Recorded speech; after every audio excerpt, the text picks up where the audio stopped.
پر رحمتوں کا نزول ہوگا۔ تو اے میرے پیارے اسلامی بھائیوں، مصیبتیں آ چکی اور آنے بھی والی ہیں، پہلے ذہنی طور پر تیار رہنا، مگر صبر کرنا۔ یہ چند دنوں کی، چند گھنٹوں کی، چند لمحوں کی مصیبت ہے، مگر یہ تمہارے درجات کو بلند کر دے گی۔ رب کریم صبر کرنے والوں کو پسند فرماتا ہے۔ اور جو میں نے بات کہی تھی کہ صبر بھی کریں اور جب اللہ کریم کی طرف سے راحتیں آ جائیں تو شکر بھی کریں۔ کیا شاندار رب کا قرآن میں فرمان ہے، اللہ فرماتا ہے وَإِذْ تَأَذَّنَ رَبُّكُمْ لَئِن شَكَرْتُمْ لَأَزِيدَنَّكُمْ وَلَئِن كَفَرْتُمْ إِنَّ عَذَابِي لَشَدِيدٌ۔ اللہ قرآن میں فرماتا ہے اور یاد کرو جب تمہارے رب نے اعلان فرما دیا کہ اگر تم میرا شکر ادا کرو گے میں تمہیں اور زیادہ عطا کروں گا۔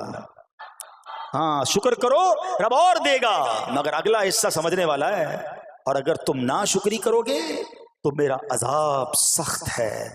اللہ نے اپنے عذاب سے بھی ڈرایا ہے اور شکر کرنے کا درس بھی دیا ہے۔ تو بہرحال میرے پیارے اسلامی بھائیوں، اللہ کریم سے میں دعا کرتا ہوں کہ اپنے نیک بندوں کے صدقے، کربلا والوں کے صبر کے صدقے، نبی پاک علیہ الصلوۃ والسلام کے طائف کے میدان میں پتھر کھا کر دعا دینے والے صبر کے صدقے، رب کریم ہمیں بھی صبر کی نعمت نصیب فرمائے۔ صرف زبانی نہیں، قلبی طور پر ہمیں صبر کرنے والوں میں شامل فرما لے۔ اگر ہم اللہ تعالیٰ نے آپ کو ہر طرح کی نعمت سے نوازا تھا، آپ حسن و صورت والے بھی تھے، یعنی آپ کو اللہ پاک نے بہت خوبصورت بھی بنایا تھا، اور اللہ کریم نے مال بھی بہت دیا، اولاد میں بھی کثرت دی، یعنی ویل آف لائف تھی، خوبصورتی بھی ہے، مال بھی ہے، اولاد بھی ہے۔ اچھا پھر ظاہر مال تھا تو گھر بھی تھے، جانور بھی تھے۔ اس زمانے میں جو ویلتھ ہوتی تھی، جو پیسہ ہوتا تھا، وہ جانوروں کی صورت میں ہوتا تھا۔ آج کل لوگ گاڑیاں رکھتے ہیں، سونا زیورات رکھتے ہیں، اس زمانے میں جانور ہوتے تھے۔ بلکہ اب بھی اگر پاکستان کے بھی آپ انٹیریئر کے ایریا میں چلے جائیں، گاؤں گوٹ میں جائیں، تو لوگ اپنا مال و دولت سے جانور ہی خرید رہے ہوتے ہیں۔ ان کے نزدیک یہی ان کا جو ہے وہ جو بھی ان کا کاروبار ہوتا ہے اور مال ہوتا ہے۔ اب آپ پر امتحان آیا، آزمائش آئی، اور وہ آزمائش کیسے آئی کہ پہلے آپ کا مکان گرا اور خاندان کے جتنے افراد تھے اور آپ کے بیٹے تھے، جتنے بھی آپ کے بیٹے تھے نا، وہ سب اس مکان کے تلے دب کر انتقال کر گئے۔ اللہ اکبر۔ آپ کو آ کر خبر دی جاتی گئی کہ حضور آپ کا مکان گر گیا ہے، آپ کے بچے دب گئے اور دب کر ان کا انتقال ہو گیا ہے۔ آپ فرماتے تھے میرا کیا ہے، جس کا تھا اس نے لے لیا، جب تک اس نے مجھے دے رکھا تھا وہ میرے پاس تھا، جب اس نے چاہا اس نے واپس لے لیا، اسی نے دیا تھا نا۔ تھوڑی دیر بعد خبر آئی کہ آپ کے جتنے جانور تھے، ہزارہا اونٹ تھے، بکریاں تھی، ریوڑ کے ریوڑ تھے، سارے جانور جو ہیں وہ مر گئے۔ کسی نے آ کر کہا کہ اب آپ کی جتنی دولت تھی، جتنے جانور تھے، وہ بھی مر گئے۔ سبحان اللہ۔ آپ اللہ کا شکر بجا لاتے، کہتے یا اللہ جو رب کا تھا اس نے واپس لے لیا، اسی کا تھا، جتنی دیر چاہا میرے پاس رہا، واپس لے لیا اس نے۔ میں اپنے رب کی رضا پر راضی، میں اس امتحان پر راضی ہوں۔ اللہ اکبر۔ اب کیا ہوا کہ آپ کی تمام کھیتیاں اور جو باغات تھے، بہت بڑی زمینیں تھیں، بڑے بڑے کھیت تھے، وہ بھی سارے کے سارے برباد ہو گئے۔ کسی نے آ کر بتایا کہ حضور اب تو کھیت بھی گئے، اب باغات بھی گئے۔ آپ نے فرمایا کہ جس کا تھا اس نے لے لیا، میں اس کی رضا پر راضی ہوں، جب تک میرے پاس تھا وہ میرے پاس تھا، اب رب نے واپس لینا چاہا تو اس نے لے لیا۔ اب he was empty handed، یعنی اب کچھ بھی نہیں تھا، نہ بچے ہیں، نہ مال ہے، نہ جانور ہے، نہ مکان ہے۔ مگر حضرت ایوب علیہ السلام کی زبان پر پھر بھی شکر ہے، اب بھی شکر ہے، شکوہ نہیں ہے کہ اللہ میں تیری رضا پر راضی ہوں۔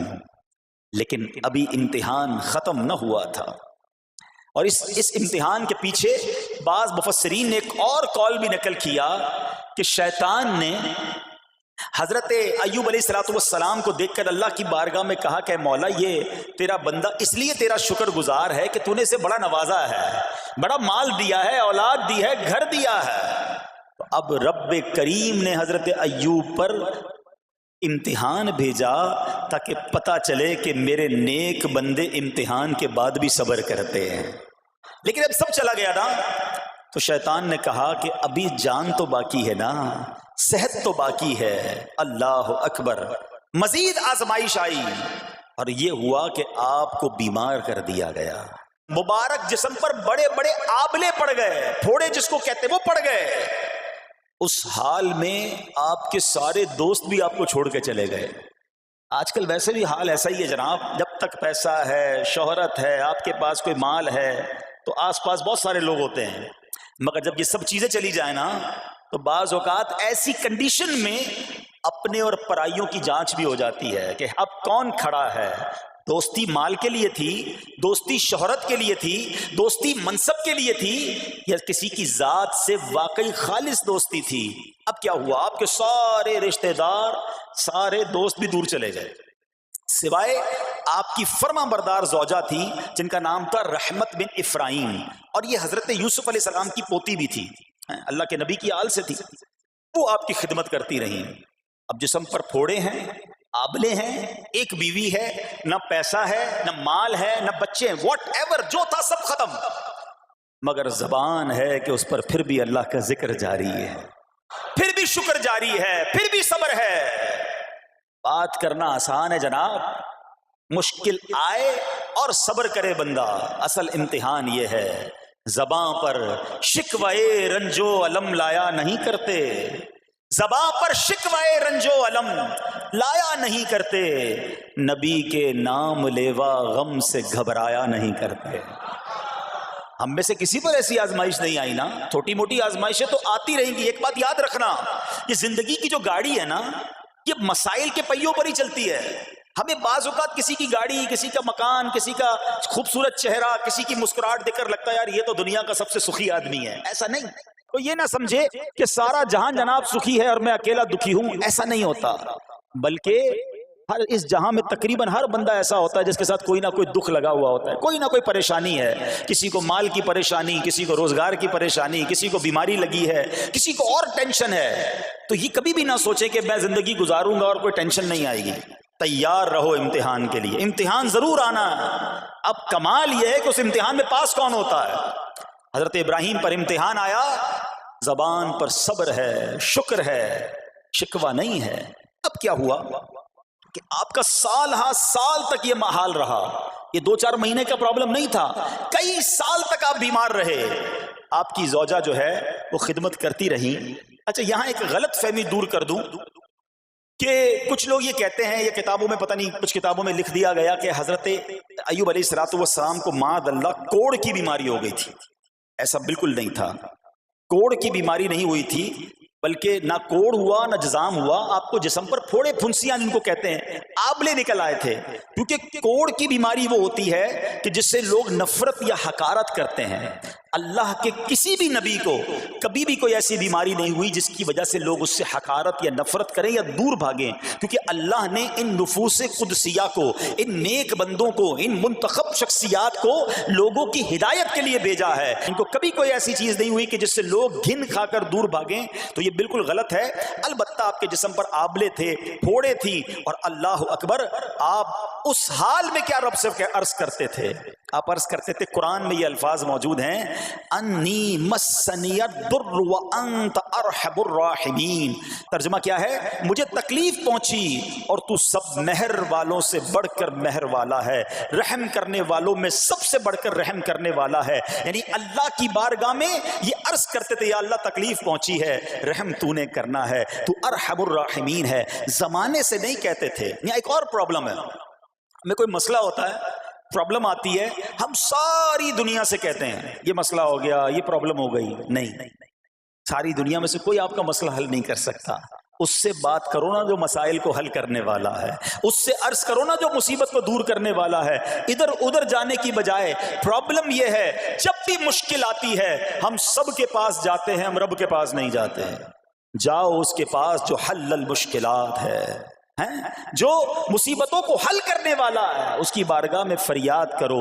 وہ شاعر کتنی پیاری بات لکھتے ہیں نا، یہ بہت سارے لوگوں کے لیے درس ہے جو اپنی پرابلمز کے لیے دنیا والوں کے پاس جاتے ہیں۔ ارے اگر پکارنا ہے تو اللہ کی بارگاہ میں پکارو، التجا کرنی ہے تو اللہ کے حبیب سے عرض کرو نا۔ شاعر لکھتے ہیں، کسی کا احسان کیوں اٹھائیں، کسی کو حالات کیوں بتائیں، کسی کا احسان کیوں اٹھائیں، کسی کو حالات کیوں بتائیں، تمہیں سے مانگیں گے تم ہی دو گے، تمہارے در سے ہی لو لگی ہے۔